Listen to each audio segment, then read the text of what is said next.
welcome to Mining Review Africa, and we are at Electra Mining Africa 2024, and today I'm joined by Alistair McKay of FLS. Alistair, thank you for joining us today. Thanks for the opportunity, Joe. Yeah. Now, at this year's Electra, you've put a great impetus on customer support. Why is this so important in the current mining environment? Thanks, Jared. It's a really good question. If we look at the current environment, our customers have been faced from challenges from all directions. We look at the commodity price where it is at the moment, and we look at the factors of lower demand in the market for the products and for the metals. We look at the price that is under pressure. But then we also look at the regulatory pressures that are coming through in terms of environmental requirements. We're looking at the full ESG package of how communities are being brought into these projects and the ongoing mining operations. So there's no doubt from every direction, our clients are under some severe constraints, and operating costs continue to increase. So we have really focused this year around how do we address the client's requirements and how do we partner with them, not just being a supplier, but how do we truly become a partner, and very much around a sustainability partner, considering our Mission Zero vision around reducing excessive waste, around energy, power and CO2 emissions, and then extending that further in terms of the actual productivity on site. How do we encompass this to actually make our clients' operations more sustainable into the future as they come under more and more pressure in terms of the environmental impacts that surround them, notwithstanding the ore grades that are becoming more and more complex. So really it is an encompassing view to say, our clients, we understand your pressures and we want to partner with you.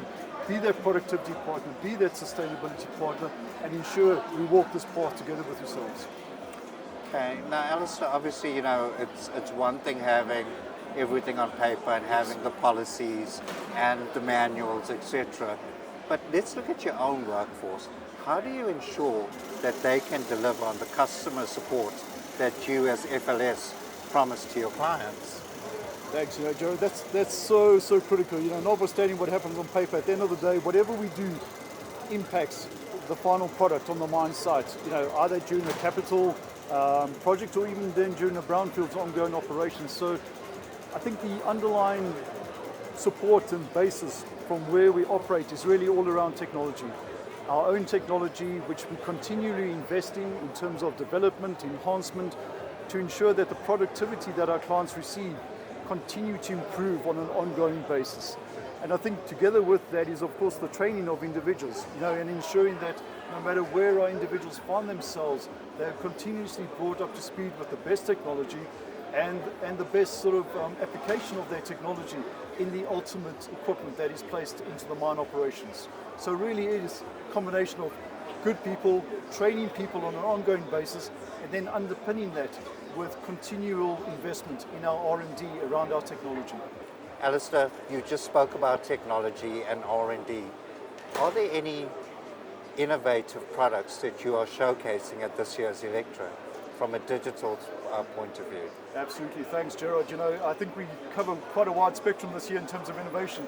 Not only the new products going into a greenfield application or in terms of an upgrade or expansion, but then also your actual wear materials that find themselves into screens and other trommel uses. So if I start at the front end of it, from an innovation perspective, we think of the HPGR Pro, yes, which is really an enhancement on the current HPGRs. We've got rotating side plates, we've got enhanced machine protection systems that really look to do a few things, not only increasing the throughput of the machine, but then also looking after the power consumption and drawing that down by between 15 and 20%, extending the actual life of the actual rolls themselves, which is a significant cost.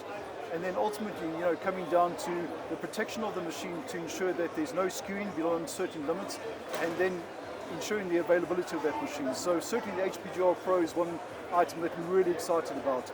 I think in another facet, we've got the pumps. Yes. And one would say, well, a pump is a pump, but it's not so. We've now introduced our quick release pump system, where we're able to remove the wet end of the pump by simply removing 4 bolts. And that is significant, in terms of the pump replacement, refurbishment scenario. So what we're able to do again is reduce the amount of time on site in terms of downtime, improve availability of the pumps, and really have this wet end removed really quickly, a replacement put in place, the old one gone to the workshop to be refurbished, And again, just facilitating this whole process in terms of how do we enable our clients to get more through these plants with the current equipment. Thinking of the wear side of the business, we're very excited about a product called NextGen. It's a polyurethane product for our panel screens. And what we're really excited about is that we have seen a 5-time increase in the life of that panel as compared to our own older urethane products and formulas. So what again, we're in a position where the life of the screen is improved, the availability is improved, and this ongoing performance of what we're separating, what we're classifying enhances all of the downstream activities. And probably the last item I'd like to touch on from an innovation perspective is the reflux flotation cells. Very excited about that. We believe it's a game changer in the flotation world. Significantly lower reduction in terms of the energy required to achieve even better recoveries, between 1 to 3%, smaller footprints on the site, and it's all of proven technology around the reflux classifier. So if I have to think top of mind, those are the really exciting aspects. And now I've forgotten one that I just want to mention, Gerald. The ERC, the eccentric roll crusher, is something we've introduced now at the show, and is something that's been implemented at industrial scale at the moment. What we find exciting about that is it's a combination of 2 items of equipment, a jaw crusher, vibrating grizzly, and again we've seen significant reduction in terms of your operating costs, capex reduction, but even more so, your increased life of your wear liners, but at the same time, increased sizing ratio from 1 to 10. So again, significant benefits that we've seen coming out of these innovations for our clients, and all around, reducing power consumption, increasing the wear life of these items, and ensuring that where we can, we actually trying to get more in terms of grade recovery out of these ore bodies. Okay. Alistair, I want to go back to R&D and how you implement technology. What is the focus on? Is it sustainability? Is it optimizing a mining operation? Or is it safety? Or is it all of the above?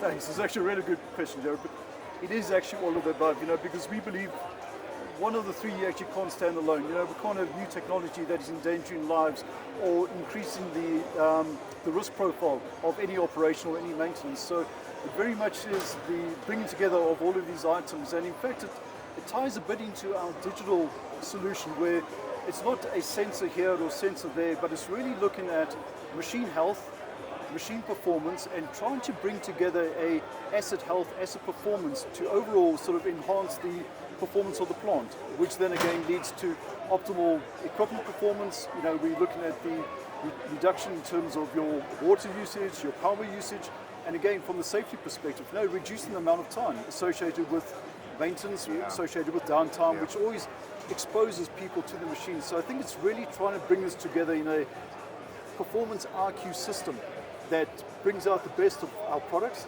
but at the same time it's really there to benefit the client in terms of their ongoing operations, and that's where we see our R&D going. It's really the implementation of these three legs and 3 pillars. Okay.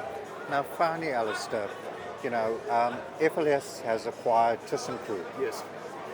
Firstly, why the decision to acquire the company, and also what does it mean for your mining clients? Thanks so much, Jared. I think when the acquisition went ahead, it was very much in mind as to how we're going to benefit our clients into the future now, and what does this acquisition mean to them. So it's really around, I think, enhancing the flow sheet of FLS, and I would like to say we've got world-class technology all the way across the flow sheet, and I'll probably step out and say best-in-class technology. And ultimately it's there to enable our clients to recover more from less, and to continually sort of advance with them in terms of this journey around sustainability. And perhaps even more so, it's bringing across great people, great resources, and a greater footprint on a global scale. So we're able to be more proactive in terms of servicing our clients and stepping away from a reactive process to being proactive and predictive maintenance. And coming back to where we're going as an organization, it's all around, I think, this performance element, this performance IQ, and our new hub in Salt Lake City is bringing this together now. So we've actually got a 24/7 rather facility that is providing our clients with ongoing monitoring, ongoing sort of assessment of what is happening on the plant, what is happening with the machines, and bringing together artificial intelligence, process knowledge to really provide these optimal solutions. So that's a combination of ThyssenKrupp coming together, it's a combination of Schmidt, and really providing what we believe is best-in-class technology to our clients and really providing that sustainability option for them into the future, or solution for them into the future. Great stuff. Alistair McKay of FLS, thank you for joining us on Mining Review Africa today. Thanks, Gerald. Much appreciate the time. Thank you.